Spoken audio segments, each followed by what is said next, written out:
Hello everyone, welcome to my channel Learning Twist with Shalini ma'am. तो आज हम लोग शुरू करेंगे वाटर का ही रिमेनिंग पार्ट जो रह गया है, ठीक है, उसको शुरू करेंगे। तो मैंने ट्रांसपिरेशन और इवेपोरेशन के बारे में लास्ट वीडियो में बताया है, आप लोग चैनल पर सर्च कर लीजिएगा, मिल जाएगा आपको। आज हम देखेंगे कि हाउ आर क्लाउड्स फॉर्म, बादल कैसे बनते हैं। ओके, तो take a glass half filled with water, हमें क्या करना है, एक आधा ग्लास पानी लेना है, जो उसमें भर लेना है पानी। Wipe the glass from the outside with a clean piece of cloth, और अब उस ग्लास को क्या करना है, जो बाहर से बिल्कुल साफ कर देना है। Add some ice into the water, अब थोड़ी सी बर्फ जो है उस ग्लास के अंदर डाल देनी है। वेट फॉर 1 और 2 मिनट्स, 1 से 2 मिनट का वेट करना है। Observe the changes that take place on the outer surface of the glass. तो आपने क्या देखा, ग्लास की जो आउटर सरफेस थी उस पर क्या हुआ, कैसा चेंज हुआ उस पर।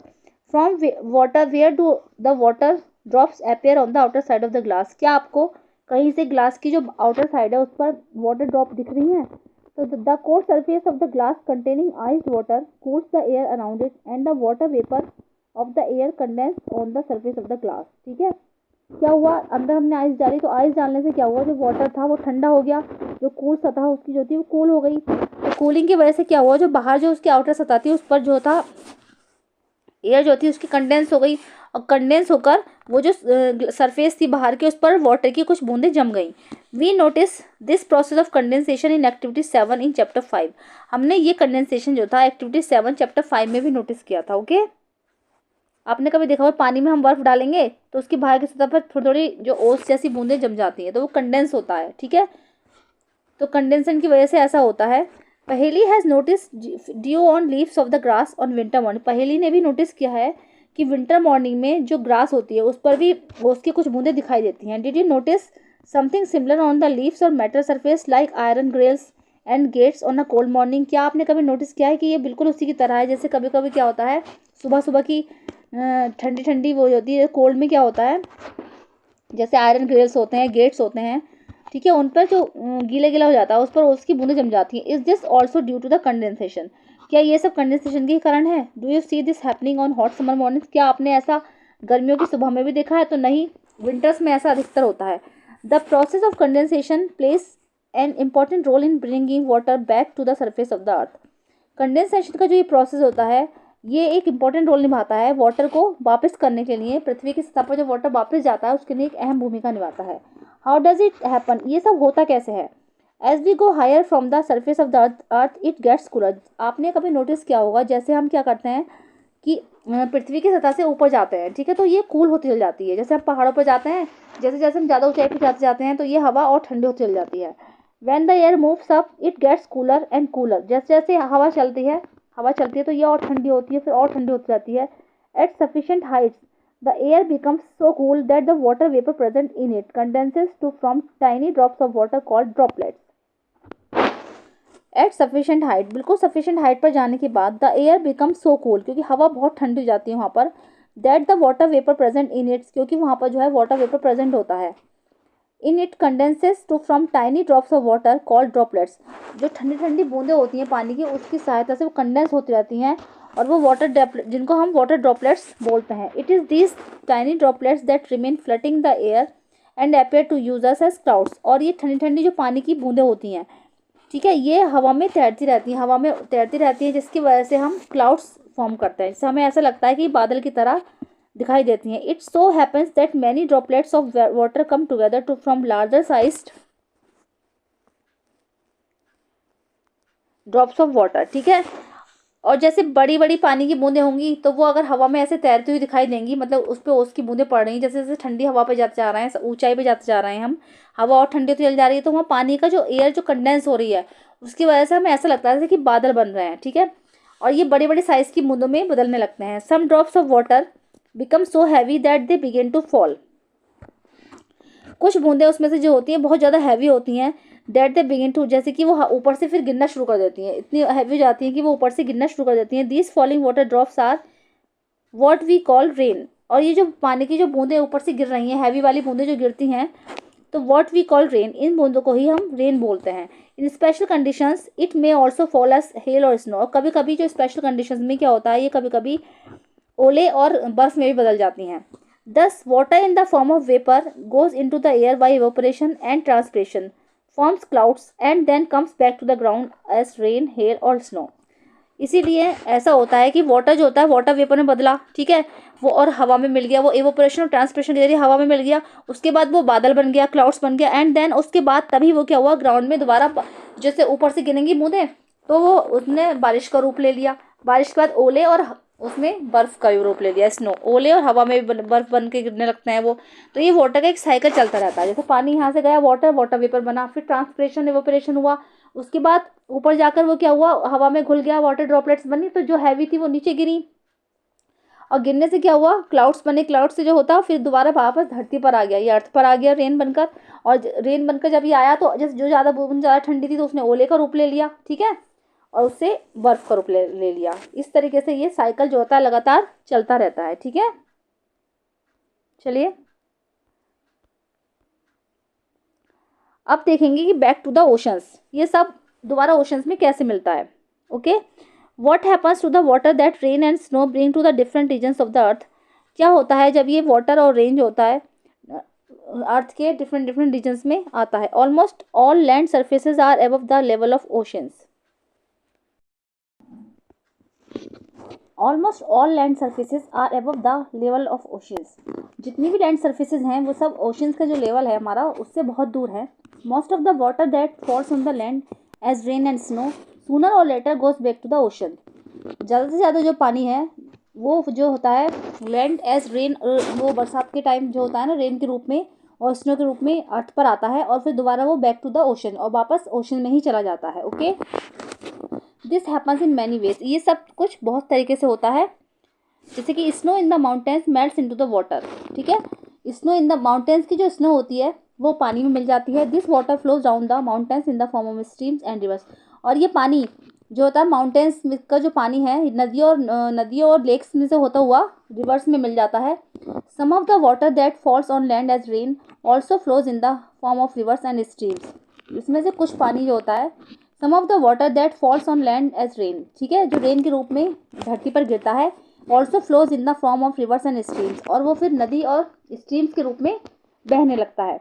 Most of the rivers cover long distances on land and ultimately fall into the sea और एन ओशन। और जिसमें से बहुत सारी नदियाँ जो लंबी दूरी तय कर करके, ठीक है, लंबी दूरी तय करती हैं लैंड पर, और अल्टीमेटली वो फिर एक सी में जाकर गिर जाती हैं ओशन में। However water of some rivers flows into the lakes. फिर भी जो कुछ नदियां हैं, some of the rivers flows into lakes, जिसमें से कुछ नदियां लेक्स में जाकर मिल जाती हैं, ठीक है। ओशन से आता है पानी, जैसे हो आया तो वो नदी से जैसे बरसात हुई, बरसात में धरती पर गिरा वो, है ना, फिर बह के वो नदियों और लेक्स के रूप में जब बहा तो वो लंबी दूरी तय करके जाके समुद्र में मिल गई नदियाँ, जाके बैक टू द ओशन, दोबारा वो ओशन में ही पहुंच गया। Okay, the rain water also fills up the lakes and ponds, ठीक है। रेन वाटर से क्या होता है, जो लेक्स और पॉन्ड्स होती हैं वो भी भर जाती हैं। A part of the rain water gets absorb by the ground and seems to disappear in the soil. जो रेन वाटर का जो पानी है, ठीक है, उसका बहुत सारा पार्ट जो होता है वो डिसअपियर हो जाता है, ग्राउंड में नहीं दिखाई देता और वो सॉइल में मिल जाता है। Some of this water is brought back to the air by the process of evaporation and transpiration. और फिर ये जो वाटर का पानी है, sorry, some of the this water, और जो ये थोड़ा सा पानी है, कुछ वाटर जो होता है इसका क्या होता है, ये दोबारा बैक टू द एयर, ये दोबारा एयर में चला जाता है एवोपरेशन के थ्रू। मैंने बताया था एवोपरेशन क्या होता है, वाटर जो वाटर वेपर बन जाता है ना, एवोपरेशन वाष्प बन के जो वाटर उड़ जाता है उसको एवोपरेशन बोलते हैं। तो एवोपरेशन और ट्रांसपिरेशन के थ्रू ये जो होता है दोबारा एयर में चला जाता है। The rest seeps into the ground, ठीक है, उसके बाद दोबारा ये ग्राउंड पर आ जाता है। Most of this water becomes available to us as ground water, जिसमें से कुछ पानी ग्राउंड वाटर के रूप में भी अवेलेबल होता है। Open wells are fed by ground water, ठीक है, ये जो खुले कुएं होते हैं ये ग्राउंड वाटर में होते हैं, ग्राउंड वाटर से ही भरते हैं। Ground water is the source for many lakes as well. Ground water जो है बहुत सारी नदियों का और लेक्स का जो है सोर्स है। It is also this ground water which is drawn by a hand pump और अ ट्यूबवेल, ठीक है। इसीलिए ग्राउंड वाटर में क्या होता है, ग्राउंड वाटर जो होता है हैंड पंप और नदियों का भी स्रोत माना गया है, हैंड पंप और ट्यूबवेल्स का स्रोत माना गया है जो कि उस एरिया में यूज़ होते हैं। Okay, the deeper we need to dig to find this ground water, ठीक है, इसीलिए हम गहराई तक उस ग्राउंड वाटर को खोदते हैं। The loss in the level of the ground water due to the over use is worrisome, ठीक है। कभी कभी क्या होता है, जो ग्राउंड वाटर होता है हमारा, उसका जो लेवल है वो नीचे जाने लगता है, कम होने लगता है, तो ये चिंता का विषय है। ठीक है। Paheli wants to share a concern with you. Paheli आपके साथ एक कंसर्न शेयर करना चाहती है। In those areas where the land has little और no vegetation the rain water flows away quickly. वो कहती है कि उन एरियाओं में जहाँ पर लैंड हैज़ लिटिल, और जहाँ पर लैंड पर बहुत ही कम वेजिटेशन है और या फिर बहुत कम है या नहीं है, the rain water flows away quickly, तो उसमें जो रेन वाटर होता है वो जल्दी जल्दी बह जाता है। Flowing rain water also takes the top layer of the soil away with it. और जो फ्लोइंग रेन वाटर होता है वो अपने साथ सॉइल की बहुत मोटी परत बहा कर ले जाता है अपने साथ। तो there are few areas where most of the land is covered with concrete. इसलिए कुछ एरिया ऐसे हैं जो कंक्रीट से भरे रहते हैं। ठीक है, कंक्रीट से कवर रहते हैं, क्योंकि वो जो रेन वाटर बहता है तो वहाँ पर वेजिटेशन तो है नहीं, तो वो अपने साथ बहुत सारी कंक्रीट मिट्टी बहा कर ले जाता है, मिट्टी का बहुत बड़ा पार्ट बहा कर ले जाता है अपने साथ। तो जिसलिए कुछ एरिया ऐसे हैं जो कि कंक्रीट से कवर्ड हैं। This reduces the sewage of rain water into the ground which ultimately affects the availability of ground water. ठीक है, जिससे कि क्या होता है, वो रेन वाटर जो होता है, reduce the seepage of rain water into the ground. तो ग्राउंड में जो रेन वाटर की सीपेज होती है उसको रिड्यूस करता है, और which ultimately affects the availability. इसीलिए ग्राउंड वाटर की जो अवेलेबिलिटी है उससे वो अफेक्ट होती है। ठीक है। We know that water brought back to the surface of the earth by rain. हम ये जानते हैं कि जो वापस जो पानी है वो रेन के द्वारा ही वापस अर्थ पर आता है। हेल और snow goes back to the ocean, या फिर वो ओलो के रूप में आएगा या फिर बर्फ के रूप में आएगा और goes back to the ocean, दोबारा वो ओशन में ही मिल जाता है। Thus water from the ocean and surface to the earth goes into the air as vapour. ठीक है, और ये पानी फ्रॉम द ओशन, ओशन से लेकर surface of the earth, earth की सरफेस पर आता है, goes into the air as vapour, और दोबारा फिर वो एयर में वेपर के रूप में मिल जाता है। रिटर्न्स एज रेन, और फिर दोबारा वहाँ से रेन के रूप में लौटता है, हेल और snow, and finally goes back to the ocean. वो जैसे बारिश पड़ती है तो वहाँ से वो ओले बनकर या बर्फ बनकर ये बारिश के साथ वो बहकर धरती पर आता है, और फाइनली वो ओशन में ही मिल जाता है। ओशन में आएगा तो ओशन में क्या होगा, ओशन से दोबारा ऊपर वो एयर में मिल जाएगा इवेपोरेशन ट्रांसपिरेशन के द्वारा। और फिर क्या होगा, जब वहाँ से फिर वो वापस आएगा, जब रेन होगी तो रेन की सहायता से नीचे आएगा, तो नदियों तालाबों से होता हुआ दोबारा वो ओशन में मिल जाएगा। ठीक है, तो the circulation of water in this manner, is known as the water cycle. Water का जो ये चक्र है लगातार चलता रहता है, कि मतलब पानी जिस तरीके से ऊपर जाएगा फिर ऊपर से वो नीचे आएगा, ये सारा एक प्रोसेस होता है, तो इसको हम वाटर साइकिल बोलते हैं। This circulation of water between ocean and land is a continuous process. ये जो सर्कुलेशन है ओशन और लैंड के बीच का, ये कंटिन्यूस प्रोसेस है। This maintains the supply of water और लैंड। ठीक है, जो कि ये जो इसकी वजह से ही जो वाटर और लैंड की वाटर की जो सप्लाई होती है लैंड पर मेंटेन रहती है। वाटर साइकिल के द्वारा ही वाटर की सप्लाई होती है लैंड पर, वो बिल्कुल मेंटेन बनी रहती है। Okay, what if it rains heavily. क्या होगा अगर जब हैविली रेन्स हो, मतलब भारी बारिश हो, तो क्या हो सकता है। ओके, ठीक है, तो the time duration and the amount of rainfall varies from place to place. स्थान टू स्थान, मतलब प्लेस टू प्लेस, ऐसी बहुत सारी जगह हैं, टाइम टू टाइम, ड्यूरेशन और द अमाउंट ऑफ रेनफॉल, जहाँ पर रेनफॉल जो होता है अमाउंट के हिसाब से कहीं ज़्यादा होती है कहीं कम होती है, तो अलग अलग स्थानों पर अलग अलग तरीके से होता है। In some parts of the world it rains throughout the year while there are places where it rains only for a few days. World के कुछ ऐसे पार्ट्स हैं जहाँ पर जो रेन होती है वो थ्रू आउट द ईयर होती रहती है, पूरे साल होती रहती है, और कुछ ऐसे पार्ट्स हैं जहाँ पर कुछ ही दिनों के लिए होती है। जैसे कि in our country most of the rainfall occurs during the monsoon season. और हमारे देश में जो रेनफॉल होती है वो मानसून सीजन में होती है। Rains bring relief specially after hot summer days. ठीक है, रेन्स होने से हमें क्या होता है, जो गर्मियाँ पड़ती हैं, चिड़चिड़ाती हुई धूप पड़ती है, उससे हमें बरसात से हमें हेल्प मिलती है। The sowing of many crops depends on the arrival of monsoon. बहुत सी फसलें जब बोई जाती हैं तो वो मानसून के आने पर ही बोई जाती हैं, तो इसलिए वो उसके ऊपर ही निर्भर करती हैं कि बारिश होगी तभी वो फसलें बोई जाएंगी। हाउएवर एक्सेस ऑफ रेनफॉल में लीड टू मैनी प्रॉब्लम। इसके अतिरिक्त जो एक्सेस ऑफ रेनफॉल होता है, मतलब ज़्यादा से ज़्यादा पानी रेनफॉल, वो बहुत सारी प्रॉब्लम्स के को न्योता देता है। हैवी ओके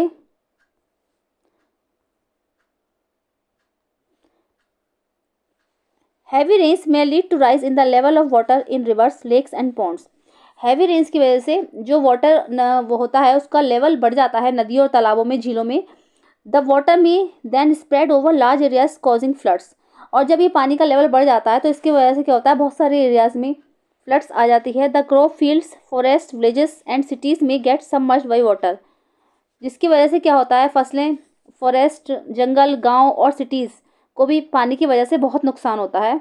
ये फ्लडेड एरिया का सीन दे रखा है, सब चीज़ बह रही है, डूब जाती है। In our country floods cause extensive damage to crops, हमारे देश में भी फ्लड्स की वजह से, ठीक है, फसलों को बहुत नुकसान होता है। Domestic animals, property and human life, जिसकी वजह से डोमेस्टिक एनिमल्स, प्रॉपर्टी और ह्यूमन लाइफ को बहुत अधिक नुकसान होता है। हैवी रेनफॉल अगर होगा तो ये सब स्थिति बनी रहेगी।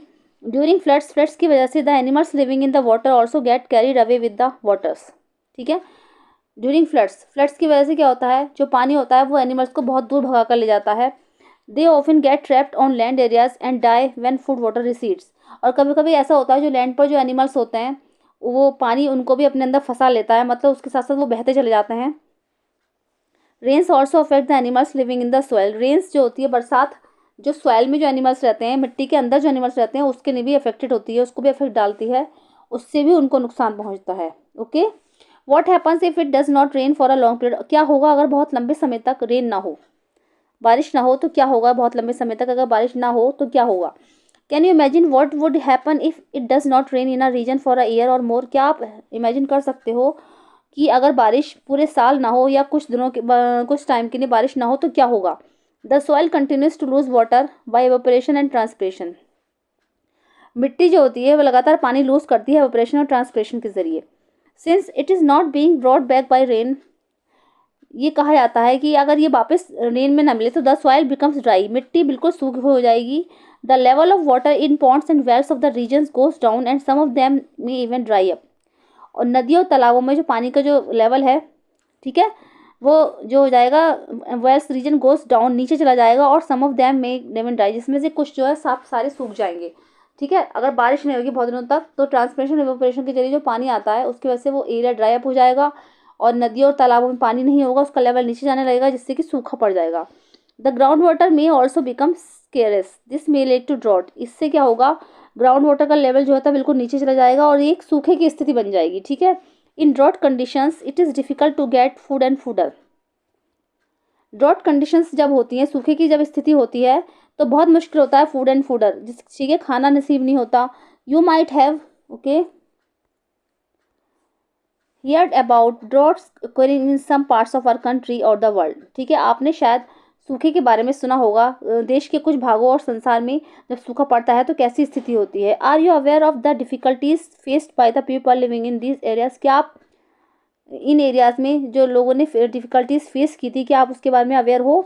What happens to the animals and the vegetations in these conditions, इन कंडीशंस में रहने वाले एनिमल्स के साथ क्या हुआ, या फिर इस कंडीशंस में जो लोग रहते थे उनके साथ क्या हुआ। Try and find out about this by talking to your parents and neighbours and by reading about it from newspapers and magazines, ठीक है।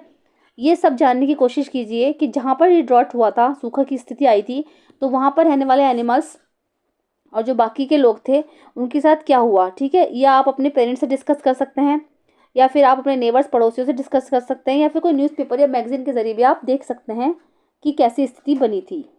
ओके, अब आता है कि how can we conserve water, हम वाटर कैसे कंजर्व कर सकते हैं, यानी कि पानी को कैसे सेव कर सकते हैं।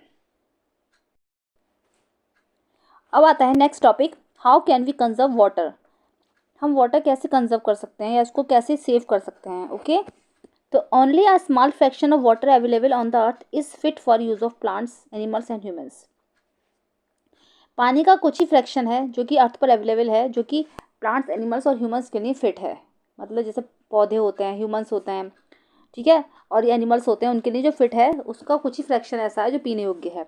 Most of the water is in the oceans and it can not be use directly, बहुत सारा पानी जो होता है वो ओशन से आता है, ओशन में होता है, and it can not be use directly, और इसको हम डायरेक्टली यूज़ नहीं कर सकते। When the level of the ground water decreases drastically, this cannot be used anymore, जब पानी का जो लेवल होता है वो घटने लगता है लगातार, this can not be use, तो इसका हम ज़्यादा यूज़ नहीं कर सकते, ठीक है, ये ज़्यादा यूज़ नहीं किया जा सकता। The total amount of water on earth remains the same, but the water available for use is very limited and is decreasing with over usages. The total amount of water on earth remains the same, जो पानी का जो total amount है अर्थ पर वो तो same है, लेकिन जो वाटर अवेलेबल है for use is very limited, उसकी जो बहुत ज़्यादा शॉर्टेज है, वो बहुत लिमिटेड है and it decreasing with over, उसके ओवर यूसेज से क्या हो रहा है, लगातार पानी की जो वो है वो घटती चली जा रही है, उसका जो लेवल नीचे जाता जा रहा है और पानी की शॉर्टेज बढ़ती चली जा रही है उसके लगातार यूसेज से, तो उसकी जो एबिलिटी है बहुत ज़्यादा लिमिटेड है। The demand for water is increasing day by day, पानी की जो डिमांड है वो दिन ब दिन बढ़ती चली जा रही है। The number of people using water is increasing with rising population, बढ़ती हुई जनसंख्या जो है, राइजिंग पॉपुलेशन जो है, बढ़ती हुई जनसंख्या इसका एक मुख्य कारण है जिससे कि हमें पानी की कमी महसूस हो रही है। In many cities long queues for collection of water are a common sight, आपने बहुत सारे शहरों में देखा भी होगा कि पानी के लिए लंबी लंबी लाइनें लगी रहती हैं, ये सब चीज़ें कॉमन हो गई है। Also more and more water is being used for producing food any by the industries, और ज़्यादा से ज़्यादा जो पानी है वो प्रोड्यूस जो इंडस्ट्रीज़ हैं वो यूज़ करती हैं, ठीक है। और यूज और जो खाना के लिए जो उत्पादन होता है, प्रोड्यूसिंग फूड जो होता है उसका जो उत्पादन करती हैं एंड बाई इंडस्ट्रीज़ के द्वारा जो बहुत सारा पानी यूज़ किया जाता है, ठीक है। इसलिए पानी की लगातार शॉर्टेज होती जा रही है। अब जैसे ये हो गया जनसंख्या वृद्धि हो रही है तो जितनी ज़्यादा जनसंख्या होगी उतना ही वो पानी यूज़ करेगी और पानी की शॉर्टेज बनी रहेगी। दीज फैक्टर्स आर लीडिंग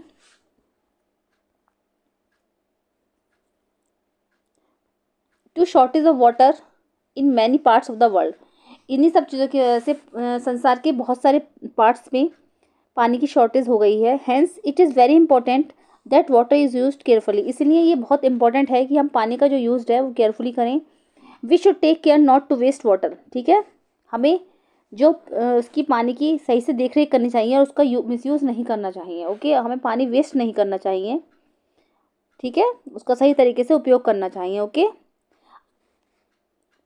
अब आता है रेन वाटर हार्वेस्टिंग, ठीक है, पानी को स्टोर करके रखना, ये इसकी एक टेक्निक है rain water harvesting. One way of increasing the availability of water is to collect rain water and store it for later use, पानी की अवेलेबिलिटी को बढ़ाने के लिए, ठीक है, और रेन वाटर को कलेक्ट करने के लिए, कलेक्ट करके उसे स्टोर करने के लिए ही इस टेक्निक का उपयोग किया जाता है। Collecting rain water in this way is called rain water harvesting, इस वे में जो रेन वाटर को हम कलेक्ट करके रखते हैं फिर उसको आगे जाके यूज़ करते हैं तो उसको हम क्या बोलते हैं, उसको रेन वाटर हार्वेस्टिंग कहा जाता है। The basic idea behind rain water harvesting is catch water where it falls, इसके पीछे जो रेन वाटर हार्वेस्टिंग के पीछे जो बेसिक आइडिया है वो सिर्फ यही है कि catch water where it falls, जहाँ पर भी पानी गिरे उसको पकड़ लो, मतलब ये होगा जहाँ पर भी आपको गिरता हुआ महसूस है पानी उसको सीधे स्टोर कर लो, उसको वेस्ट मत जाने दो। तो इसका यही बेसिक आइडिया है।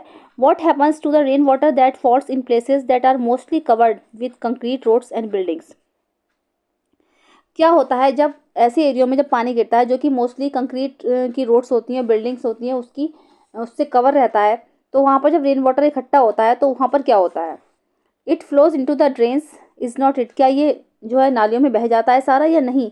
From there water goes to the river और lakes which could be far away, यहाँ से क्या होता है जो पानी होता है वो नदियों और लेक्स में चला जाता है जो कि घरों से बहुत दूर होती हैं। A lot of effort will then be required to get this water back into our homes as the water did not seep into the ground, हमें जो नदियों और लेक से रिवर्स और लेक्स जो होती है वहाँ से पानी लाने के लिए बहुत सारे एफर्ट लगाने पड़ेंगे, ठीक है, उसको वापस ग्राउंड पर लाने के लिए बहुत सारे एफर्ट लगाने पड़ेंगे जिसकी वजह से बहुत परेशानी होती है। तो इसलिए here two techniques of rain water harvesting are discussed, इसलिए यहाँ पर दो टेक्निक जो रेन वाटर हार्वेस्टिंग की दी जा रही हैं जो कि डिस्कस की गई हैं कि हम क्या क्या एफर्ट कर सकते हैं पानी को स्टोर करने के लिए।